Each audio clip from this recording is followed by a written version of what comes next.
Kejaksaan Agung menetapkan bos PT Sri Rejeki Isman Tbk atau PT Sritek, Iwan Setiawan Lukminto sebagai tersangka dalam kasus dugaan korupsi pemberian kredit terkait Sritek. Dirdik Jampitsus Kejagung Abdul Kohar mengatakan pihaknya telah mengantongi alat bukti yang cukup sebelum menetapkan Iwan Setiawan sebagai tersangka. Selain itu, penyidik Jampitsus Kejagung juga telah menetapkan 2 tersangka lainnya, yakni 2 pejabat tinggi pada Bank BJB dan Bank DKI. Adapun dugaan dalam kasus ini yakni penyalahgunaan dana kredit untuk membayar hutang dan membeli aset non-produktif.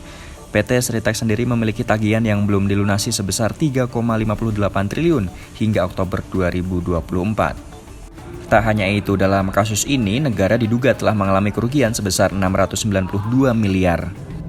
ISL selaku Direktur Utama PT Sri Rejeki Isman Tbk mendapatkan dana dari PT Bank Pembangunan Daerah Jawa Barat, Banten, dan PT Bank DKI Jakarta.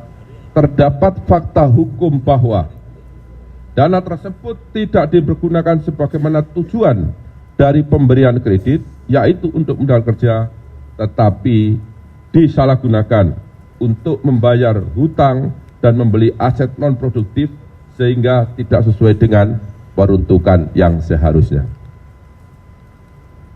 Bahwa kredit yang diberikan oleh PT Bank Pembangunan Daerah Jawa Barat, Banten, dan PT Bank DKI Jakarta kepada PT Sri Rejeki Isman Tbk saat ini macet dengan volatilitas 5 dan aset perusahaan tidak bisa dieksekusi untuk menutupi nilai kerugian negara karena nilai lebih kecil dari nilai pemberian pinjaman kredit serta tidak dijadikan sebagai jaminan atau agunan.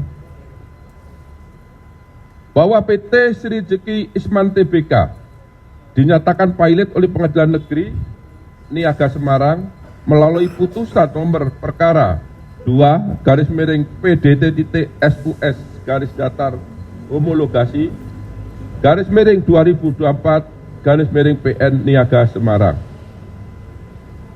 Bahwa akibat adanya pemberian kredit secara melawan hukum tersebut yang dilakukan oleh PT Bank Pembangunan Daerah Jawa Barat Banten dan PT Bank DKI Jakarta kepada PT Sri Rejeki Isman Tbk telah mengakibatkan adanya kerugian keuangan negara sebesar 692 miliar 980 juta 592.188 rupiah dari total nilai outstanding atau tagihan yang belum dilunasi sebesar 3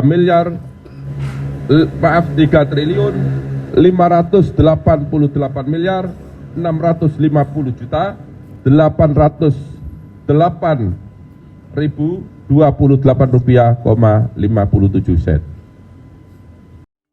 Dalam kasus pemberian kredit terdapat 4 bank yang diduga terkait dalam perkara. Keempatnya adalah Bank DKI, Bank BJB, dan Bank Jateng.